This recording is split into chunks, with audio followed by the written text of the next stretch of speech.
Has anyone else fallen into a TikTok hole? Hands up if that's you, because it's surely me. Have you seen these magic shots on TikTok recently? Well, I'm going to break 2 down for you. Here's how to take money from a tree. First, pick the leaf off the tree and freeze. Get someone to place the money in your hand and carry the same motion through. In Premiere Pro, find the point where your hand lines up perfectly and cut the footage. Delete everything in the middle and you're done. For this shot, a floating can. All I did was hold the can up for a few seconds. Ideally, I should have dropped it to get a clean shot of my hands, but I was in my car, so I held the top and removed my hand.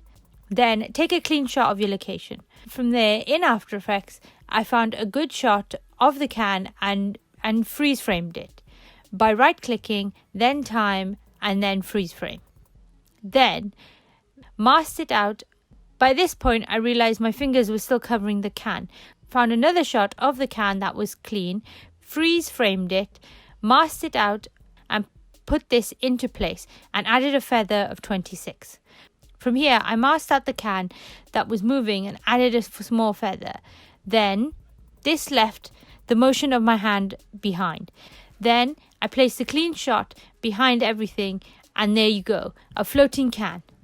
So if you haven't noticed by now, I'm on TikTok. I'm under my full name, which is Ommelyla, which will be in the description down below. Hit me up there, let me know what effects you want me to do. I don't really know much about TikTok, so I'm just having a play here and there. I've uploaded both of these, so give me some love, guys, on TikTok, and let me know what videos you'd like on there next.